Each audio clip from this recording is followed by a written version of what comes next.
I used a magazine to make some novels, filler books for a shelf, mini magazines, and general clutter like a CD.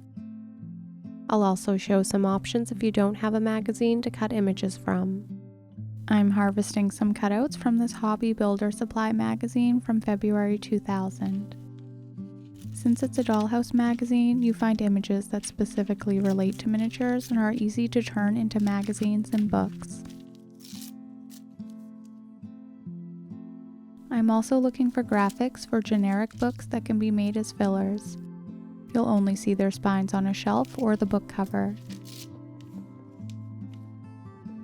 Since these books will only be minimally seen, don't worry too much about what the actual cover looks like. These are the types of books we'll use to fill a shelf or place underneath more interesting books.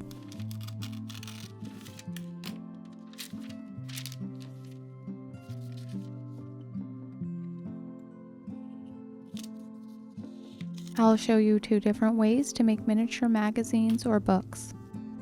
For the first method, I'm using mat board. One of my favorite materials for making miniatures is mat board, which is used to frame photos and art.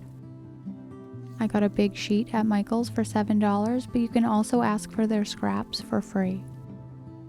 I'm centering the spines of my cutouts along the edge.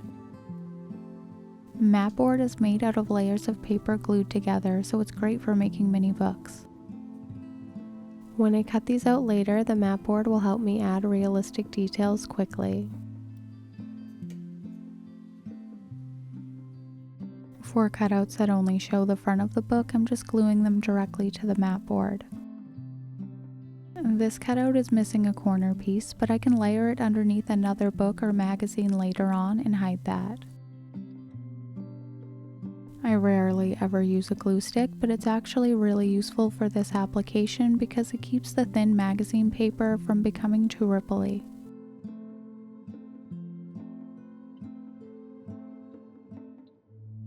To make thicker books, you can glue pieces of mat board together or use the second method I show you. Whether you're using a miniature magazine or not, you'll often find images of the covers of books.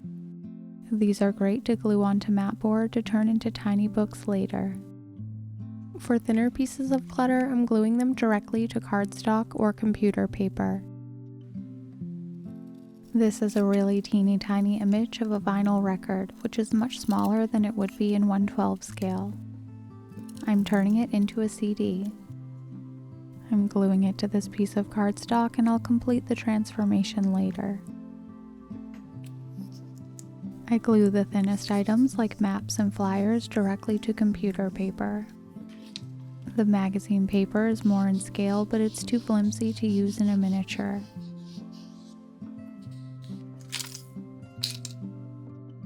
Before I cut these into individual books, I'm unifying them by coloring along the spine with a black Sharpie.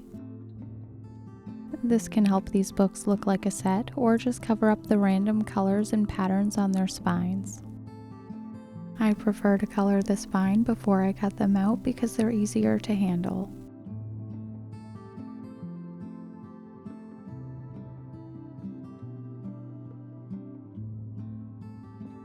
This is a thin book I glued directly to one piece of mat board, so I'm cutting around the edges. I'm leaving 3 of the cut sides alone because those are the edges of the white pages, and coloring only one side, which is the spine of the book. I glued the images of these little novels right up against the edge so I can color them before I cut them out. For some more detail, I'm using this gold pen I got at the Dollar Tree to add a little bit of design and decoration along the black spines. This simple detail goes a long way in making these look more like books. If you're planning to add a group of books to a shelf and make them look like a set, it's a good idea to add the line at the same height across all of them. Now the time has come to liberate all of the mat board books and magazines. As I'm cutting them out, I'm making sure to color the spine. Since this is a brown book, I'm using a brown marker on the spine.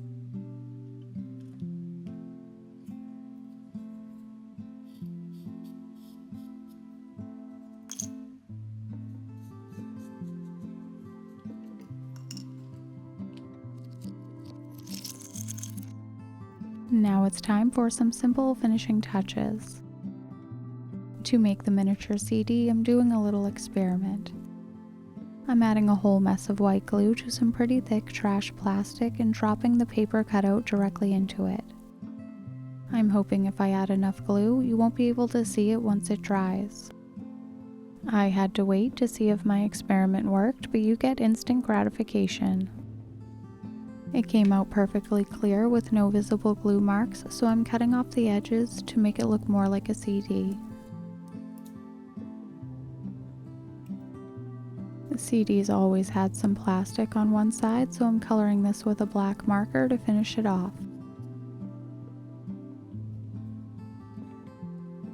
For ultimate realism, my secret weapon is an X-Acto knife.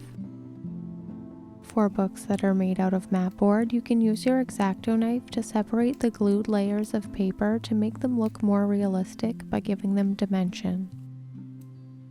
For this piece, I'm curling up the edges so it looks a bit more used.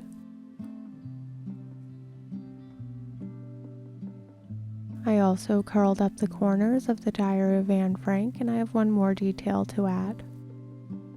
To make it look like someone has marked the page to return later, I'm making a larger space between the layers of paper. I'm adding a little cut up piece of yellow paper to look like a post-it note.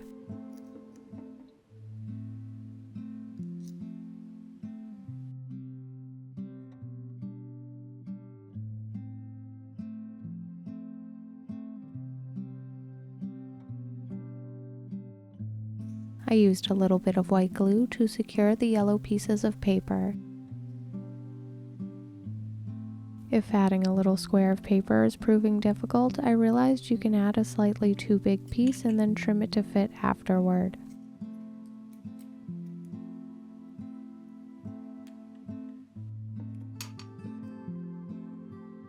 This little trio of miniature magazines is making me want to build a workbench and maybe a dollhouse in progress.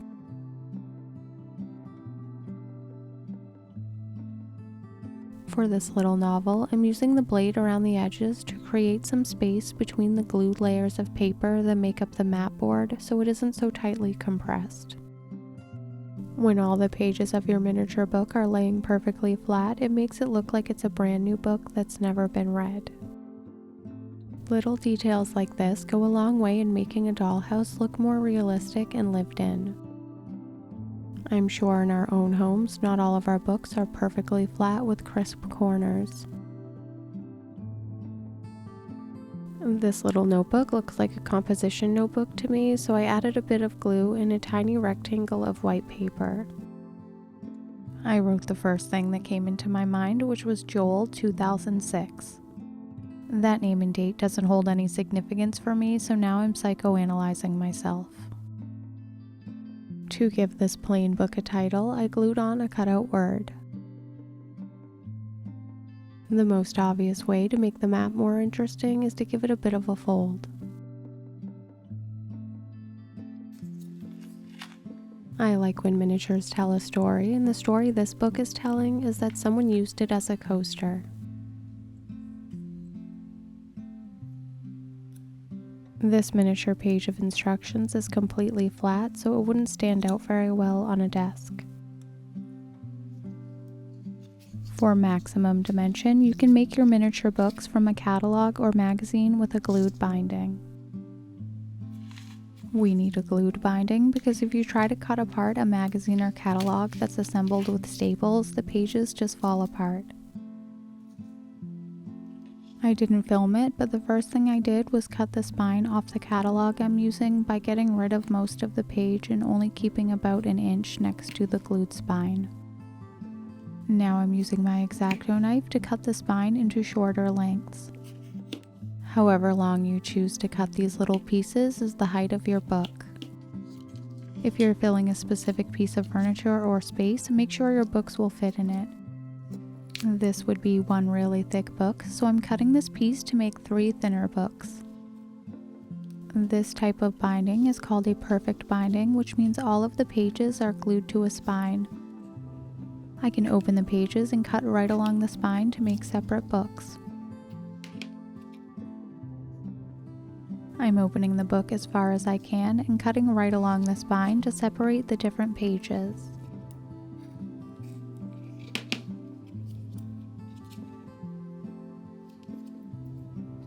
Now I have 3 separate books, but the pages are too deep.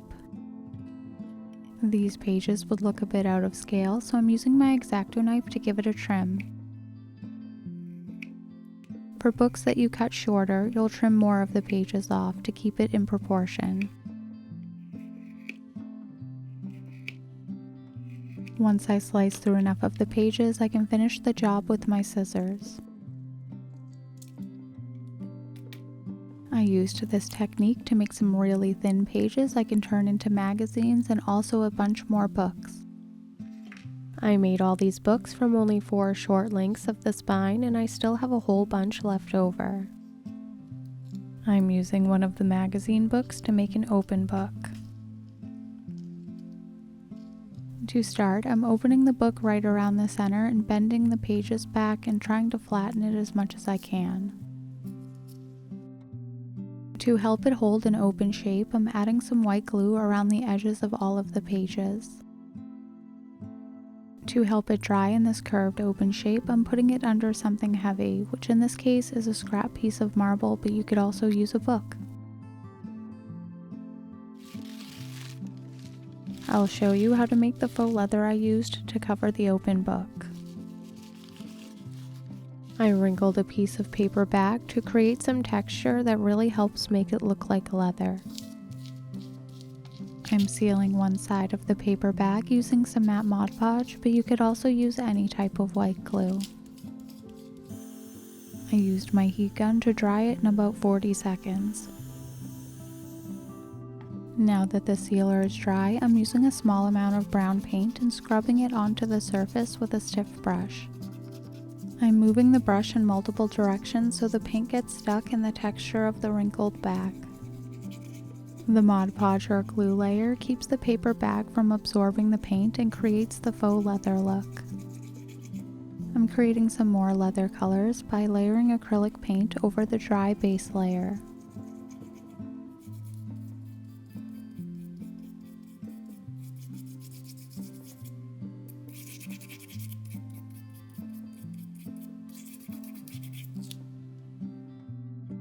I covered all of the catalog spine books with either a magazine cutout or faux leather. I'm using the black and gold marker to make decorative lines on the spines of the leather books.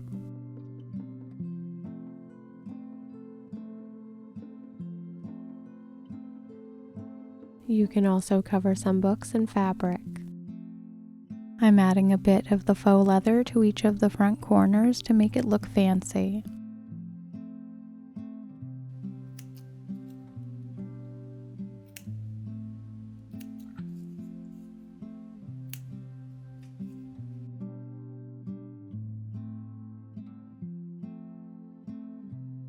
The faux leather open book is dry and ready for its finishing touches. It would look really cool to cover each of the open pages with some tiny book print, but since I'm not using my printer, I'm just covering it with plain paper.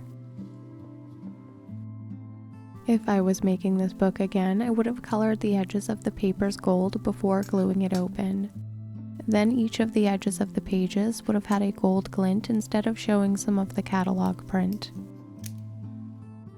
I'm using a teeny tiny art pen to scribble some nonsense words across the pages.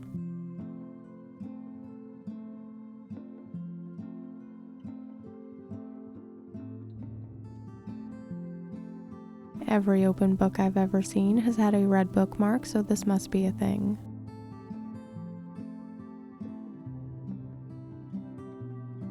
I'm gluing the ribbon to the page first and then trimming off the excess and tucking it between the pages after. Since I already glued the edges of these pages, it was actually hard to force the ribbon down in between them. I suggest if you're making an open book and you know you'll be adding a bookmark, add it to the pages after you add the glue and before you pin it down to hold it flat. Then once it's all dry, you can glue the bookmark down.